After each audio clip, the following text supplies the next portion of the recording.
Hello friends, నేను శరణ్యాని. ఇవాళ పునర్జన్మ 33 ఎపిసోడ్లోకి వెళ్ళిపోదాము. రచించిన వారు మీనా ముక్తేశ్వర్ గారు. 10 రోజులు తెలియకుండా జరిగిపోయాయి. తప్పులు ఒప్పుకోవడంతో విశాల్ దత్తాకు 7 సంవత్సరాలు కఠిన కారాగార శిక్ష విధించారు.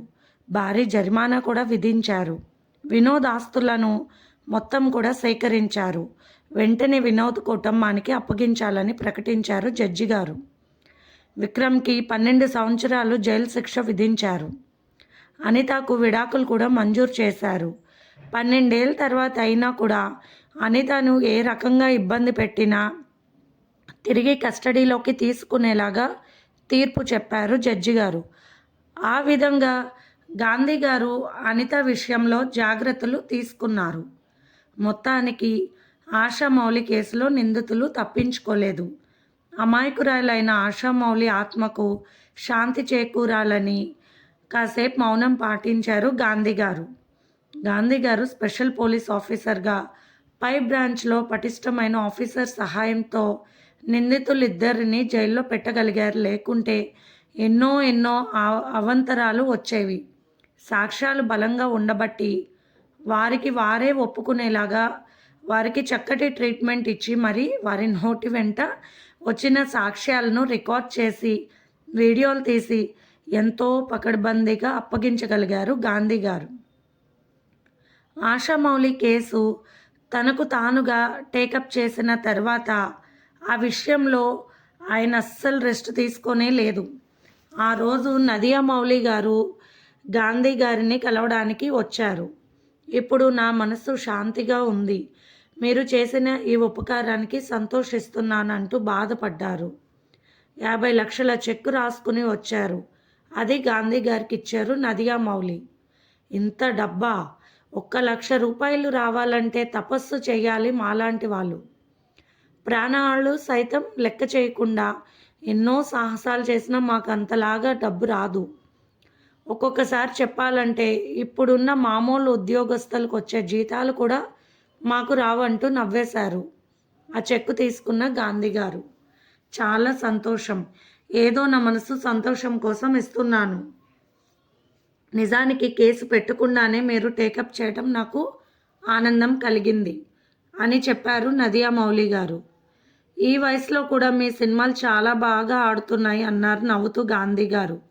అదే నాకు కొంత ఊరట అన్నది నదియా మౌలి.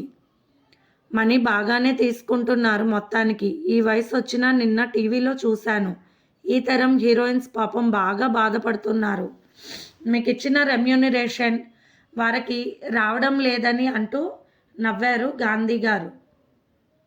డబ్బు లేనిది కాదు, కానీ నీకు నాకు అంత విలువ ఇచ్చినప్పుడు తప్పదుగా మరి అంటూ నవ్వింది నదియా మౌలి. షూటింగ్ ఉందంటూ బయలుదేరారు నదియా మౌలి. మీరు నాకు ఇచ్చిన విలువకు సంతోషం, ఈ చెక్ తీసుకోండి అంటూ 50 లక్షల చెక్కును ఇచ్చేశారు గాంధీ గారు. నేను అభిమానంతో ఇచ్చాను అన్నారు నదియా మౌలి. నేను ఆత్మాభిమానంతో ఇచ్చేస్తున్నానన్నారు గాంధీ. నాకేదైనా ఇవ్వాలి అనుకుంటే ఏదైనా అనాథాశ్రమానికి ఇవ్వండి, సంతోషిస్తాను. ఎంతో ఆస్తి ఉంది మీకు, కొంచెం దానం చేయడం నేర్చుకోండి అన్నారు గాంధీ గారు.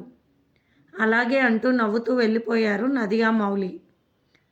సంతోష్ ఆడుతూ ఆడుతూ సంజయ్ గారి ఫామ్ హౌస్ పక్కనే ఉన్న ప్లేస్లోకి వెళ్ళిపోయాడు బాల్తో సహా. బాబు అటు వెళ్ళకూడదు అంటూ పరిగెత్తింది నర్స్. ఆ బాల్ దొర్లుకుంటూ వెళ్ళింది. బాబు అక్కడ నిలబడి ఆశామౌలి అన్నాడు. నర్స్కి భయం వేసింది. అప్పుడే సంజయ్ గారిని కలిసి రోమాన్ కలిసి చెప్పడానికి తాను కొత్త కేసు టేకప్ చేయడానికి వెళ్ళిపోవాలని వచ్చాడు గాంధీ. నర్స్ పిలవడంతో గాంధీ గారు అటువైపు పరిగెత్తారు. ఆశామౌలి అంటున్నాడు బాబు. అక్కడ చూస్తూ అలా నిలబడిపోయారు గాంధీ గారు. ఆశామౌలి వైపు అలాగే చూస్తున్నారు. ఆమె సమాధి ఇక్కడ ఎవరు కట్టించారు అన్నారు గాంధీ గారు. ఈ పక్క స్థలాలన్నీ నదియా మౌలి గారివి అని చెప్పింది నర్సు. బాబు ఆ సమాధి మీద ఉన్న ఆశామౌలి ఫోటో చూసి ఆశామౌలి అంటూ పిలిచాడు. అని అర్థమైంది. బాబు ఆశామౌళి అని నీకెలా తెలుసు అన్నారు గాంధీ గారు. నాకు తెలుసు, అది అంతే అన్నాడు బాబు చాలా సీరియస్గా. సరే సరే అన్నారు గాంధీ గారు. ఆ సమాధి దగ్గరికి వెళ్ళి 2 నిమిషాలు అలా నిలబడి ఉన్నారు గాంధీ గారు.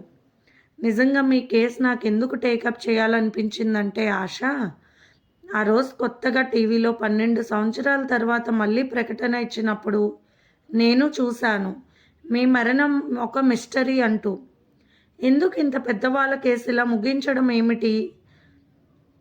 ముగించకపోవడం ఏమిటి? చిన్నవాళ్ళ కేసులంటే మాఫీ చేస్తారు, కానీ మీ కేసు తేలలేకపోవడం వెనుక పెద్ద కథ ఉంది, పెద్ద వాళ్ళ హస్తం కూడా ఉంది అనిపించింది. అందుకనే తోడేళ్ల వంటి వారు తప్పించుకోవడం నాకు ఇష్టం ఉండదు. తిండి కోసం, మరేదో కోసం, డబ్బు కోసం నేరాలు చేసే వారిని పక్కన పెడితే, ఇలా అన్ని రకాలుగా బలిసి కొట్టుకుంటున్న వారు చేసే నేరాలను అస్సలు వదలకూడదు అన్న దృక్పథం గాంధీ గారిది. నాకు చేతనైనంత చేశాను. ఇంత చిన్న వయసులో మీరు ఇలా అని బాధపడ్డారు గాంధీ గారు. మనిషి జీవితం విలువలేనిది అయిపోయింది. మనిషిలో ఉన్న కామం, క్రోధం, మాదం, మాత్సర్యం వల్ల నా తోటి మనిషి చంపుతున్నాడు స్వార్థంతో. అలా నా జీవితంలో నేను కూడా నష్టపోయాను ఆశ. నాకు జరిగిన అన్యాయం నా సిన్సియారిటీ మూలంగానే జరిగింది. కొందరు స్వార్థపరులు పన్నిన ఉచ్చులో గర్భవతి అయిన నా భార్య చనిపోయింది. మీరు కూడా అలాగే గర్భవతిగా ఉన్నప్పుడు చనిపోయారు. ఆడదాని కడుపులో బిడ్డ పెరుగుతుందని అందరికీ తెలుస్తుంది. అసూయ ఉన్న వారికి కడుపులో ఉన్న విషం ఎవరికి తెలుస్తుంది ఆశ అనుకుంటూ ఉన్నారు గాంధీ గారు. ఆ సమాధి దగ్గర ఒక పక్కన కాలి గుర్తులు కనిపించాయి. ఒంటికాలు పక్కనే ఒక రకమైన స్టిక్ ముద్రలు ఉన్నాయి. ఇవి ఆలి నడిచిన గుర్తులు. అంటే ఇక్కడ పువ్వులు పెట్టింది ఆలి. నదియా మౌలి గారి మీద ఉన్న గౌరవంతో కావచ్చు అనుకున్నారు గాంధీ గారు. అసలు ఆలి సంగతే మర్చిపోయాను. అయినా ఏముంటుంది, అసలు తేలిపోయిందిగా అనుకుంటున్న గాంధీ గారిని సంజయ్ గారు వచ్చి పలకరించారు. ఏమిటి స్థలంలోకి వచ్చారంటూ. ఇక్కడ ఒక ఇనుప కంచె ఉండేది, అది కూడా దొంగలు తీసుకుపోయినట్టు ఉన్నారు, అందుకే బాబు ఆటలకు పరిగెత్తునట్టు ఉన్నాడని చెప్పారు సంజయ్. ఏది ఏమైనా నా కర్తవ్యం పూర్తయిందని ఆమెకు చెప్పడానికి ఒక అవకాశం అనిపించింది. చనిపోయిన వారి పట్ల గాంధీకి చాలా గౌరవం ఉంటుంది. వారి కర్తవ్యం వారు చేసుకుని వెళ్ళారు అని. కానీ అర్ధాంతరంగా ఒకరు చంపేస్తే మాత్రం ఆ కేసును వదలకూడదని అది కూడా అనుకుంటారు. మీరు ఇంత సిన్సియర్ ఆఫీసర్, పోలీసుల్లో ఎక్కువ కరుడు గట్టిన తత్వం, వేరే అలవాట్లు ఉండడం సహజం సార్. కానీ మీకు ఏ అలవాటు లేదు అన్నారు సంజయ్ గారు. ధైర్యం తగిన వాడే కొన్ని అలవాట్లను చేసుకుంటాడు. పిరికితన మూర్తి భావించిన వాడు ఏదో ఒక వంకతో తాగుతూ ధైర్యవంతునిలా తనకు తానే విరవీగుతూ ఉంటాడు. కానీ నాకు గుండె ధైర్యం ఎక్కువ. అలాంటి అవసరాలు నాకు లేవు. ఎక్కడికి వెళ్ళినా పార్టీలు జరిగిన మిల్క్ షేక్ తీసుకుంటాను, అది కూడా నేనే తీసుకువెళ్తానంటూ నవ్వారు గాంధీ గారు. ఈ నాగరికత ఉచ్చులో పడి ఎన్నో బాధలు. డ్రగ్స్ మాఫియా ఎక్కువైపోయింది సార్. నా కొడుకును నేను అలాగే పోగొట్టుకున్నానంటూ కన్నీరు పెట్టుకున్నారు సంజయ్ గారు. మీరు జీవితంలో ఏమీ సుఖపడలేదు. మీ మనసుకు అవన్నీ గుర్తుకు రావా అన్నారు గాంధీ గారు. గాంధీ గారి ప్రశ్నలు సగటు ఒక స్నేహితుడి ప్రశ్నలలా ఉన్నాయి. ఎందుకు గుర్తురావు సార్? ఒక వయసులో ఒంటరితనం బాగా వేధిస్తుంది. కానీ నా కూతుర్ని చూసుకుని నేను సంతోషంగా ఉన్నాను. జీవితం మారుతూ ఉంటుంది, మార్పు సహజం. మీరు మీ జీవితాన్ని ఇంత చిన్న వయసులో ఇలా మోడుగా మార్చుకోవాల్సిన అవసరం ఏముంది అన్నారు సంజయ్. ఒక మానసిక డాక్టర్గా, తన కూతురు మనసు ఎరిగిన వాడుగా గాంధీ గారి మనసులో ఉన్న విషయం తెలుసుకోవాలి అని ప్రశ్నించారు సంజయ్ గారు.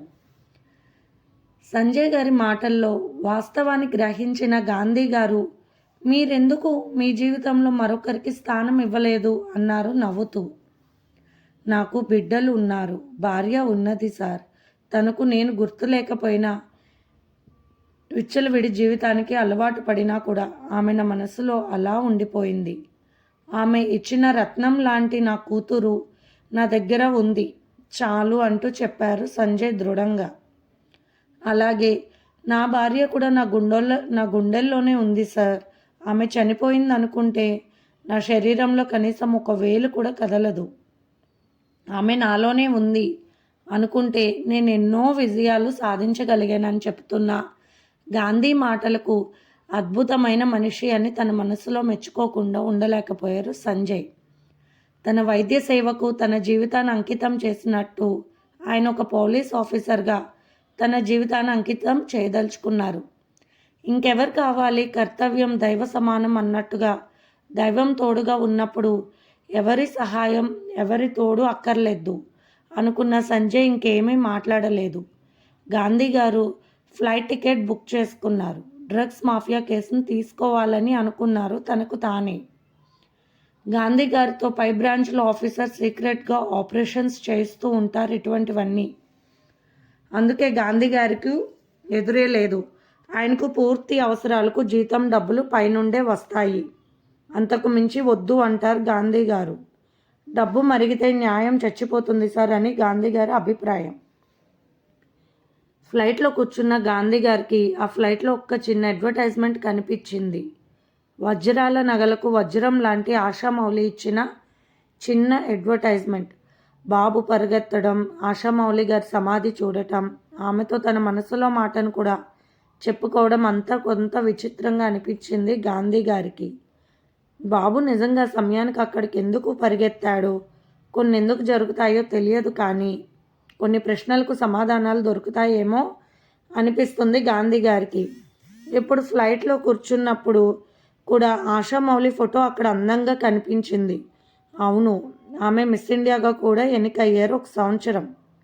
ఇప్పటికీ ఆమెకు ఆ పేరు అలా ఉండిపోయింది అనుకుంటున్న గాంధీ గారికి చిన్న మెసేజ్ వచ్చింది. కిందకు దిగారు గాంధీ గారు. సార్, మీ వర్క్ పూర్తి కాలేదు, ఇంకా ఉంది అన్నారు భద్రం ఎదురుగా నిలబడి. ఏమిటి అంటున్న గాంధీ గారు ఫ్లైట్ బయలుదేరిపోతుందని భద్రంతో బయటకు నడవసాగారు. ఇది ఫ్రెండ్స్ ఇవాల్టి ఎపిసోడ్. మీకు నచ్చితే కనుక లైక్ చేసి షేర్ చేసి సబ్స్క్రైబ్ చేసుకోండి. రేపు ఇంకొక ఎపిసోడ్తో కలుద్దాం. బాయ్.